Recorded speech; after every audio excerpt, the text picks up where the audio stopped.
तो हम लोगों का second chapter structure of atom या एटॉमिक स्ट्रक्चर है। एटॉमिक स्ट्रक्चर के बारे में अब तक क्लास 9th में तुम लोग जितना कुछ पढ़े हो उसके बेसिस पे हम लोग इसका डेफिनेशन क्या कहें,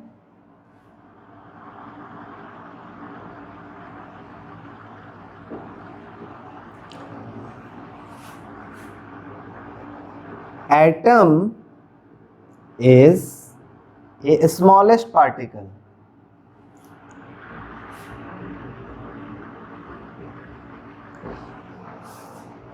कोई भी जो है कंपनी जैसे लिखता है कि हम नंबर 1 है, तो वो नंबर 1 का कंडीशन देता है कि हम आखिर किस हिसाब से नंबर 1 है। अगर हमको कहना हो कि जो है एजुकेशन कैंपस एक नंबर 1 इंस्टीट्यूट है, तो हमको उसका कंडीशन देना होगा कि हम किस क्राइटेरिया के हिसाब से नंबर 1 है, आखिर किस रीजन में नंबर 1 है, आखिर क्या हम ऐसा सर्वे किए जिसके हिसाब से वो नंबर 1 हो गया।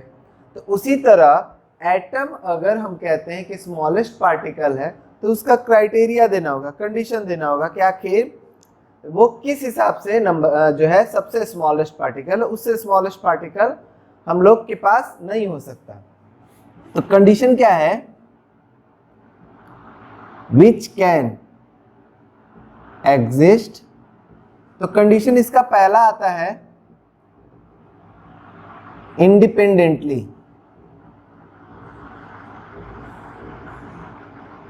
कि ये एक ऐसा पार्टिकल है जो इंडिपेंडेंट तरीके से एग्जिस्ट कर सकता है। यानी इसके साथ ऐसा कंडीशन हम लोगों को नहीं मिलता जिसमें ये इंडिपेंडेंट एग्जिस्ट ना करे, मतलब कि इससे छोटा कोई पार्टिकल नहीं है जो इंडिपेंडेंट एग्जिस्ट करे। And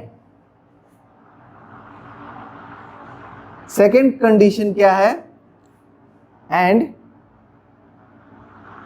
take part in any chemical reaction।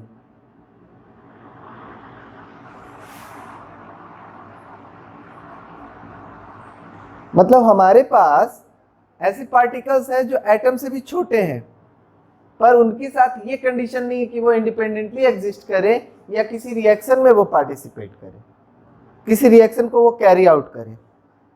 किसी रिएक्शन के में जो है पार्टिसिपेट करने वाला और इंडिपेंडेंटली एग्जिस्ट करने वाला जो सबसे छोटा पार्टिकल है वो एटम ही है। एटम से छोटा पार्टिकल अभी तक आइडेंटिफाइड नहीं हुआ है जो इंडिपेंडेंट भी हो सके और टेक पार्ट करे किसी केमिकल रिएक्शन में। हम लोग ऐसे अगर बात करेंगे कि एटम से छोटा, तो बहुत सारा पार्टिकल वी हैव फाउंड कि एटम से छोटा हम लोग जो है इलेक्ट्रॉन को, प्रोटॉन को, न्यूट्रॉन को, पॉजिट्रॉन को, इलेक्ट्रिनो को, बहुत सारे पार्टिकल्स को हम लोग फाइंड कर चुके हैं। इवन हम लोगों ने इलेक्ट्रॉन, प्रोटॉन, न्यूट्रॉन को भी डिवाइड कर दिया है क्वार्क में। लेकिन वो जितने भी पार्टिकल हैं वो इंडिपेंडेंटली एग्जिस्ट नहीं कर सकते और ना ही किसी केमिकल रिएक्शन में वो पार्टिसिपेट करते हैं। तो इसलिए उनको हम स्मॉलेस्ट पार्टिकल के क्राइटेरिया में इन दोनों कंडीशंस पे नहीं डाल सकते। तो एटम को जो है स्मॉलेस्ट पार्टिकल इन दोनों क्राइटेरिया पे कहा गया। डेफिनेशन लिखना तो पॉइंट 1 पॉइंट 2 मत करके लिखना, ये समझाने के लिए था कि ये दो कंडीशन के हिसाब से एटम स्मॉलेस्ट है, otherwise atom is not the smallest one. अगर ओवरऑल स्मॉलेस्ट कभी भी नहीं होता है, ओवरऑल स्मॉलेस्ट का कोई मीनिंग ही नहीं है, क्योंकि ओवरऑल स्मॉलेस्ट अगर हम कह देते हैं इसका मतलब अब क्या साइंस उसके आगे नहीं जाएगा, साइंस रुक गया। ठीक है, तो वैसा होता नहीं है। क्वार्क अभी हम लोग कर रहे हैं, क्वार्क में भी हो सकता है कि फ्यूचर में हमारा जब और जो है साइंस आगे बढ़े तो हो सकता है क्वार्क को भी जो है डिवाइड कर दे। तो जब वो क्वार्क को डिवाइड करेगा तो अभी पॉसिबिलिटीज हैं कि वो जो है साइंस आगे बढ़ेगा।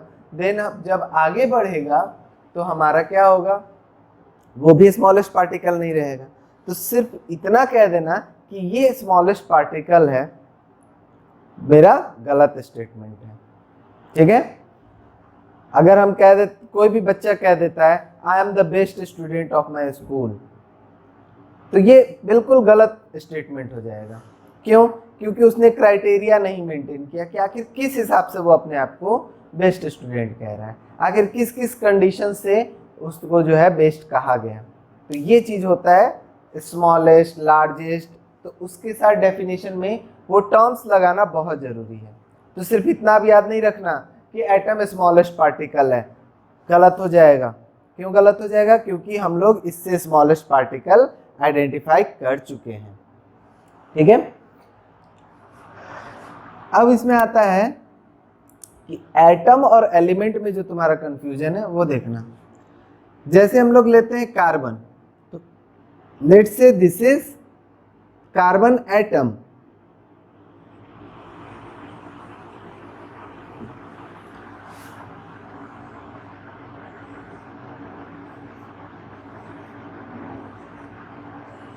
This is carbon element.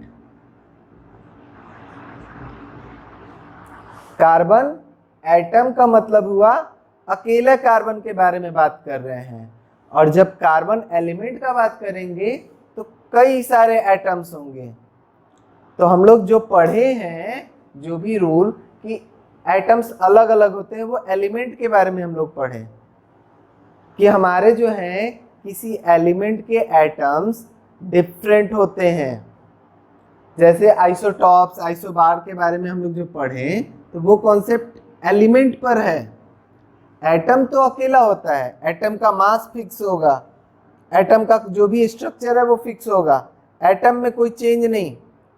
ऐसा नहीं कहेंगे कि ये एक ही एटम है और इसका दो कैरेक्टरिस्टिक आएगा, दो मास आ जाएगा, दो जो है इसमें इलेक्ट्रॉन का संख्या हो जाएगा, ऐसा नहीं होता। एक एटम है तो वो एक एटम है। क्लियर? तो इसका मास, इसका जो भी कंपोजिशन है वो फिक्स है, लेकिन इसमें अलग अलग तरह के एटम हो सकते हैं। तो इसीलिए कहा जाता है कि एलिमेंट जो होते हैं उनमें आइसोटॉप्स एग्जिस्ट करते हैं। Atoms of an element can be different. इसका मास अलग हो सकता है, इसका मास अलग हो सकता है, इसका मास अलग हो सकता है, बट इसका मास अलग थोड़ा ही होगा। इसका तो एक ही मास आएगा, चाहे 14 आए चाहे 12 आए, लेकिन इसका मास 12 आ सकता है, इसका 14 आ सकता है, इसका 13 आ सकता है। तो एलिमेंट का जो है मास अलग अलग हो सकता है, एलिमेंट के एटम्स अलग अलग हो सकते हैं। एटम का एटम थोड़ा ही अलग होगा, इसका आइसोटॉप नहीं मिलेगा, इसका आइसोटॉप होगा। ठीक है,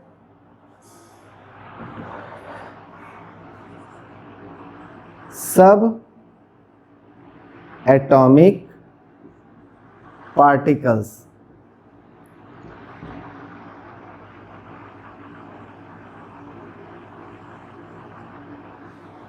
सब एटॉमिक पार्टिकल्स का मतलब हो गया कि एटम्स को जो है और कितने जो है छोटे पार्टिकल्स में हम लोग बांट सकते हैं, यानी कि एटम किन से मिलकर बना हुआ है। जैसे हमारा बॉडी जो है, पूरा बॉडी बना हुआ है किससे? ऑर्गन सिस्टम से। ऑर्गन सिस्टम बना ऑर्गन से, फिर ऑर्गन जो बना है टिश्यू, सेल, इस तरह करते हुए। तो उसी तरह एटम भी जो बना हुआ है वो मेनली फंडामेंटली 3 तरह के सब एटॉमिक पार्टिकल से बना हुआ है। But these 3 are not exactly 3। ये सिर्फ 3 ही नहीं है, हम लोग बहुत सारे और भी पार्टिकल्स डिस्कवर कर चुके हैं। पर सब एटॉमिक पार्टिकल में there are only 3 main fundamental sub atomic particles. ऐसे बोलेंगे, सिर्फ ये नहीं कहेंगे कि 3 ही जो है सब एटॉमिक पार्टिकल है। फंडामेंटली 3 जो है सब एटॉमिक पार्टिकल है मेन। देयर आर मेनली 3 सब एटॉमिक पार्टिकल्स।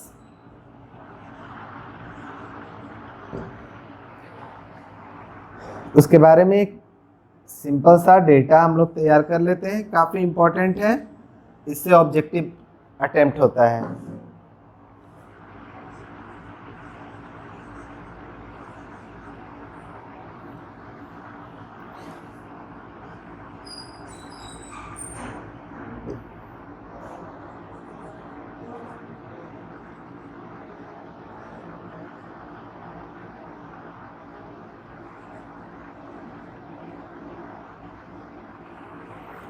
तो हमारा 3 फंडामेंटल पार्टिकल है, प्रोटॉन, इलेक्ट्रॉन, न्यूट्रॉन।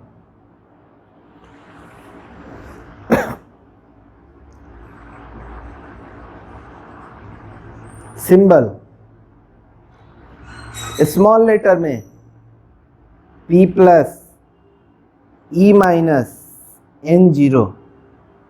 अब देखें N हमारा केमिस्ट्री में बहुत फेमस लेटर है, बहुत जगह यूज होता है। N नंबर ऑफ मोल्स में भी आया, N यहाँ पर भी आ गया, न्यूट्रॉन्स में भी आ गया। तो हम लोगों को काफ़ी समझदारी से देखना पड़ता है कि टॉपिक क्या है, टॉपिक के हिसाब से N, M ये सब आइडेंटिफाई करेंगे।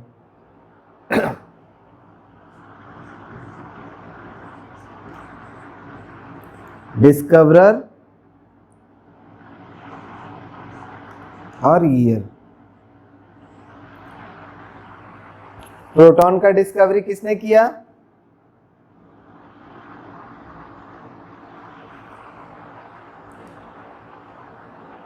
प्रोटॉन का ईगोस्टीन।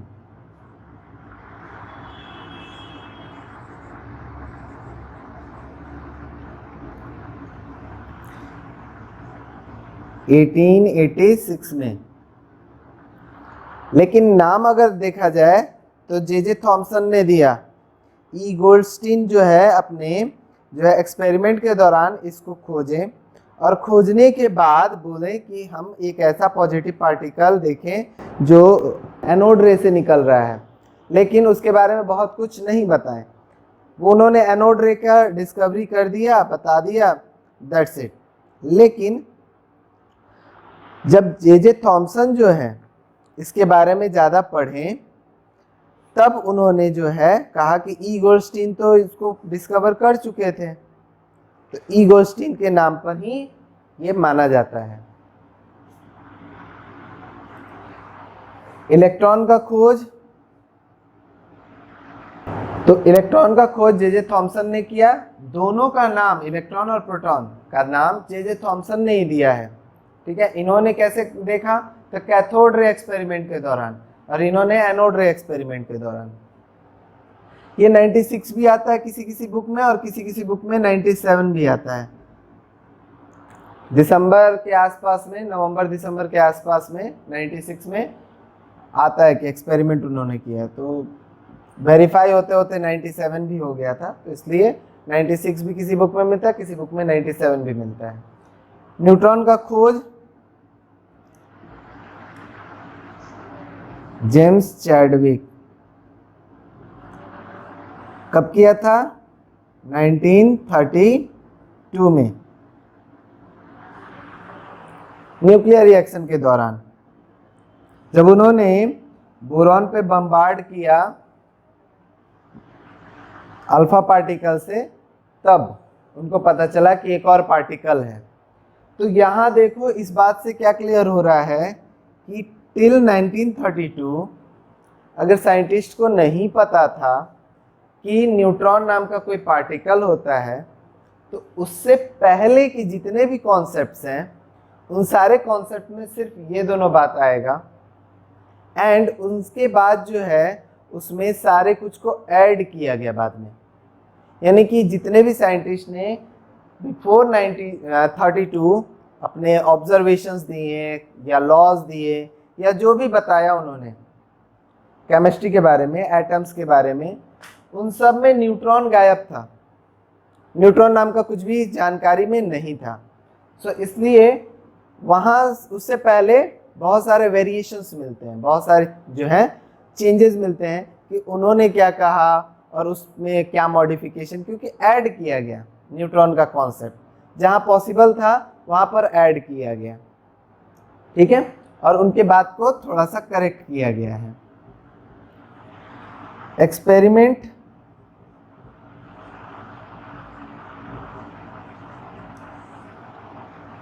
ये हमारा एनोड रे एक्सपेरिमेंट, ये हमारा cathode ray experiment. Electrons cathode ray experiment के दौरान डिस्कवर किए गए, एंड जो हमारे न्यूट्रॉन थे उसको कैसे डिस्कवर किया गया?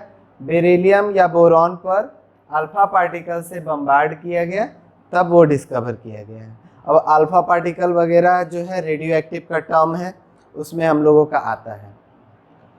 नेक्स्ट जो है इसमें चार्ज, मास और E/m रेशियो। E/m रेशियो काफ़ी इंपॉर्टेंट है, क्योंकि चार्ज मास आप 9th क्लास में पढ़ चुके होते हैं।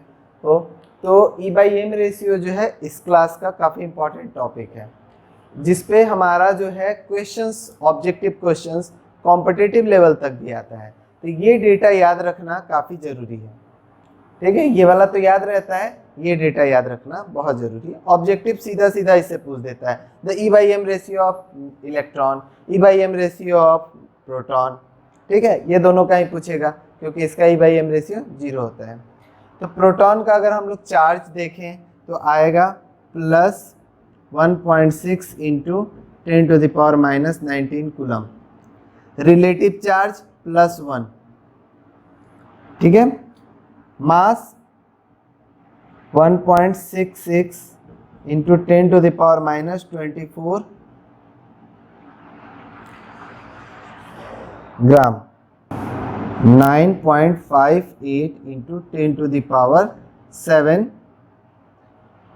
कूलम पर केजी। यूनिट ई का यूनिट कूलम और मास का पर केजी। अगर रिलेटिव मास पूछा जाए तो 1 यूनिट,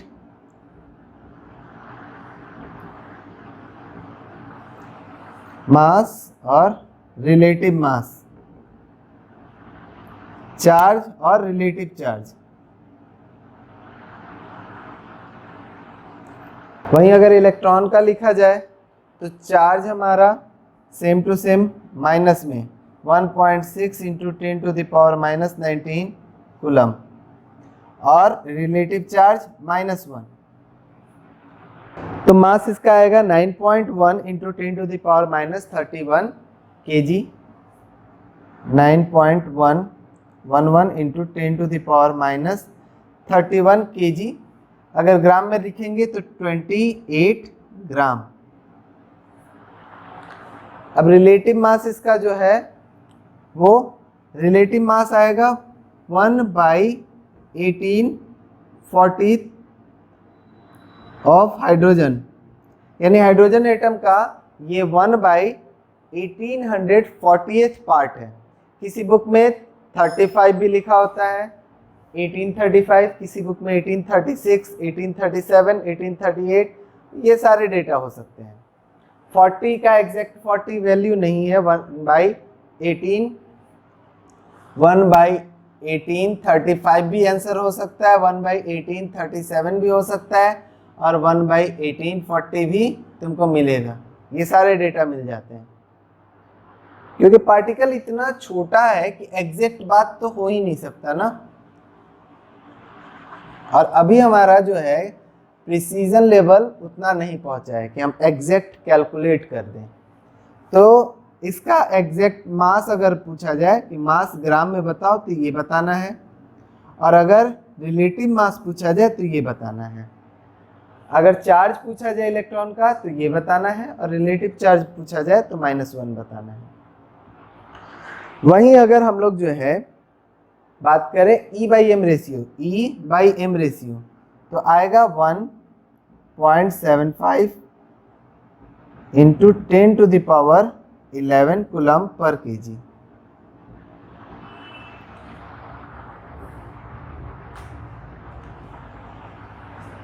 न्यूट्रॉन का charge 0, mass same as protons 1.67, थोड़ा सा बड़ा होता है। Relative mass 1 unit. E/m charge 0 है, 0 बाई कुछ भी रखो, इसका तो 0 ही आना है। तो ये डेटा जो है हमारे सब एटॉमिक पार्टिकल्स के लिए काफ़ी इंपॉर्टेंट डेटा है। इस पर क्वेश्चन आता है। जो हम लोगों के जनरल कॉम्पिटिशन्स होते हैं उसमें ये तीनों डेटा काफ़ी यूज़ होता है, और जो हम लोगों का ऐसे कंपटीशन है उसमें ये डेटा यूज़ होता है काफ़ी ज़्यादा।